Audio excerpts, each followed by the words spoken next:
ನಮಸ್ಕಾರ, ಸ್ವಾಗತ ನನ್ನ ಯೂಟ್ಯೂಬ್ ಚಾನೆಲ್ಗೆ. ಇವತ್ತಿನ ವಿಷಯ ತುಂಬಾ ಆಳವಾದದ್ದು. ಕೋಟ್ಯಾಂತರ ವರ್ಷಗಳಿಂದ ಮನುಷ್ಯನನ್ನು ಕಾಡುತ್ತಿರುವ ಪ್ರಶ್ನೆ. ಅದು ಯಾವುದು ಅಂದರೆ, ನಿಜವಾಗಲೂ ದೇವರು ಇದ್ದಾನಾ? ಆಸ್ತಿಕರಿದ್ದಾರೆ, ನಾಸ್ತಿಕರಿದ್ದಾರೆ, ಮಧ್ಯದಲ್ಲಿರುವವರು ಇದ್ದಾರೆ. ದೇವರು ನಮ್ಮ ನಂಬಿಕೆಯಲ್ಲಿದ್ದಾನಾ? ಅಥವಾ ಎಲ್ಲ ವಿಜ್ಞಾನಕ್ಕೂ ಮೀರಿದ ಒಂದು ಶಕ್ತಿ ನಿಜವಾಗಿಯೂ ಇದೆಯಾ? ಬನ್ನಿ, ಇವತ್ತು ಈ ಬಗ್ಗೆ ಚರ್ಚಿಸೋಣ. ನೀವೇನು ಅಂದ್ಕೊಂಡಿದ್ದೀರಿ? ಕಾಮೆಂಟ್ಗಳಲ್ಲಿ ನಿಮ್ಮ ಅನಿಸಿಕೆ ತಿಳಿಸಿ. ಭಾಗ 1, ಆಸ್ತಿಕರ ದೃಷ್ಟಿಕೋನ. ಮೊದಲು, ದೇವರು ಇದ್ದಾನೆ ಎಂದು ನಂಬುವವರ ವಾದಗಳೇನು ನೋಡೋಣ. 1. ಸೃಷ್ಟಿಯ ಅಚ್ಚರಿ.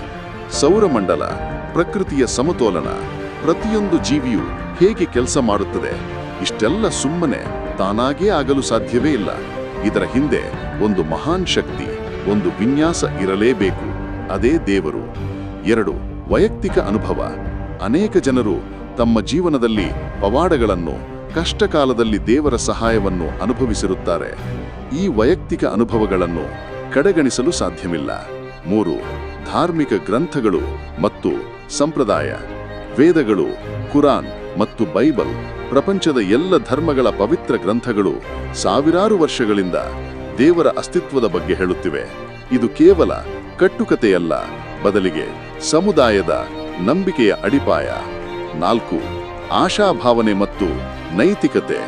ದೇವರು ಎಂಬ ಪರಿಕಲ್ಪನೆ ಜನರಿಗೆ ಕಷ್ಟದಲ್ಲಿ ನಂಬಿಕೆ, ಭಯ ಮತ್ತು ಒಳ್ಳೆಯ ನಡತೆ, ನೈತಿಕತೆಯನ್ನು ಕಲಿಸಿದೆ. ಈ ಸಮಾಜವನ್ನು ನಿಯಂತ್ರಿಸುವ ಶಕ್ತಿ ಬೇಕು. ಭಾಗ 2, ನಾಸ್ತಿಕರ ದೃಷ್ಟಿಕೋನ. ಈಗ ದೇವರು ಇಲ್ಲ ಎಂದು ಹೇಳುವ ನಾಸ್ತಿಕರು ಅಥವಾ ಇರುವುದು ಅಸಾಧ್ಯ ಎಂದು ವಾದಿಸುವವರು ಏನನ್ನು ಹೇಳುತ್ತಾರೆ ನೋಡೋಣ. 5. ವಿಜ್ಞಾನವೇ ಅಂತಿಮ ಉತ್ತರ. ವಿಕಾಸವಾದ ಕಾಸ್ಮಾಲಜಿ ಮತ್ತು ಭೌತಶಾಸ್ತ್ರದಂತಹ ವಿಜ್ಞಾನವು ಸೃಷ್ಟಿ ಮತ್ತು ಪ್ರಪಂಚದ ಎಲ್ಲ ವಿಷಯಗಳಿಗೆ ವೈಜ್ಞಾನಿಕ ವಿವರಣೆಗಳನ್ನು ನೀಡಿದೆ. ದೇವರು ಎಂಬುದು ಗೊತ್ತಿಲ್ಲದ ಸಂಗತಿಗಳಿಗೆ ಉತ್ತರ ಕಂಡುಕೊಳ್ಳಲು ಮನುಷ್ಯ ಸೃಷ್ಟಿಸಿದ ಕಲ್ಪನೆ.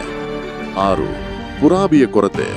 ದೇವರನ್ನು ನೋಡಲು, ಮುಟ್ಟಲು ಅಥವಾ ವೈಜ್ಞಾನಿಕವಾಗಿ ಸಾಬೀತುಪಡಿಸಲು ಯಾವುದೇ ಗಟ್ಟಿ ಪುರಾವೆ ಇಲ್ಲ. ನೀವು ಏನನ್ನಾದರೂ ನಂಬಲು ಬಯಸಿದರೆ ಮೊದಲು ಅದಕ್ಕೆ ಪ್ರೂಫ್ ಕೊಡಿ.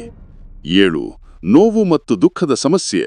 ಒಂದು ವೇಳೆ ಪ್ರೀತಿಸುವ ಸರ್ವಶಕ್ತಿ ದೇವರಿದ್ರೆ ಈ ಜಗತ್ತಿನಲ್ಲಿ ಇಷ್ಟೊಂದು ಕಷ್ಟ, ಅನ್ಯಾಯ, ಯುದ್ಧ ಮತ್ತು ಅಮಾಯಕರಿಗೆ ನೋವು ಏಕೆ? ದೇವರು ಇದ್ರೆ ಆತ ಇದನ್ನು ತಡೆಯಬಹುದಿತ್ತಲ್ವೇ? 4. ಮಾನವ ನಿರ್ಮಿತ ನಂಬಿಕೆ. ದೇವರ ಕಲ್ಪನೆ ಮತ್ತು ಧರ್ಮಗಳು ಮನುಷ್ಯನ ಮನಸ್ಸಿನಿಂದ ಬಂದವು. ಭಯ, ಅನಿಶ್ಚಿತತೆ ಮತ್ತು ಸಾವಿನ ಭಯದಿಂದ ಮುಕ್ತಿ ಪಡೆಯಲು ಮನುಷ್ಯನೇ ಇಂತಹ ನಂಬಿಕೆಗಳನ್ನು ಹುಟ್ಟಿಸಿದ್ದಾನೆ. ಭಾಗ 3, ಮಧ್ಯದ ದಾರಿ. ಆಸ್ತಿಕ ಮತ್ತು ನಾಸ್ತಿಕ. ಈ 2 ಗುಂಪುಗಳ ನಡುವೆ ಇನ್ನೂ ಕೆಲವರಿದ್ದಾರೆ. ಅಜ್ಞೇಯವಾದಿಗಳು. ದೇವರು ಇದ್ದಾನೋ ಇಲ್ಲೋ ಎಂದು ಸಾಬೀತುಪಡಿಸಲು ಸಾಧ್ಯವಿಲ್ಲ. ಬಹುಶಃ ಇದ್ದಿರಬಹುದು, ಬಹುಶಃ ಇಲ್ಲದಿರಬಹುದು, ಆದರೆ ಅದನ್ನು ಯಾರೂ ನಿಖರವಾಗಿ ಹೇಳಲಾರರು. ಆಧ್ಯಾತ್ಮಿಕರು ಇವರು ಧರ್ಮದ ಕಟ್ಟುಪಾಡುಗಳನ್ನು ನಂಬುವುದಿಲ್ಲ, ಆದರೆ ಇಡೀ ವಿಶ್ವವನ್ನು ನಡೆಸುವ ಒಂದು ಶಕ್ತಿ ಇದೆ ಎಂದು ನಂಬುತ್ತಾರೆ. ಅದನ್ನು ದೇವರು ಎಂದು ಕರೆಯದಿದ್ದರೂ ಒಂದು ಪವರ್ ಇದೆ ಎಂದು ಒಪ್ಪಿಕೊಳ್ಳುತ್ತಾರೆ. ಕೊನೆಯ ಮಾತು ಮತ್ತು ನನ್ನ ಅಭಿಪ್ರಾಯ. ಕೊನೆಯಲ್ಲಿ ದೇವರು ಇದ್ದಾನಾ? ಈ ಪ್ರಶ್ನೆಗೆ ಯಾವತ್ತಿಗೂ ಒಂದೇ ಉತ್ತರ ಸಿಗುವುದಿಲ್ಲ. ದೇವರು ಎಂಬುದು ನಮಗೆಲ್ಲ ತಿಳಿದಿಲ್ಲದ ಒಂದು ರಹಸ್ಯಕ್ಕೆ ನಾವು ಕೊಟ್ಟ ಹೆಸರು. ಅದು ನಿಮ್ಮ ನಂಬಿಕೆಯಾಗಿರಬಹುದು ಅಥವಾ ಪ್ರಕೃತಿಯ ನಿಯಮವಾಗಿರಬಹುದು. ದೇವರು ಇರುವುದು ಇಲ್ಲದಿರುವುದು ಮುಖ್ಯವಲ್ಲ, ಆದರೆ ನಮ್ಮ ನಡತೆ ಮುಖ್ಯ.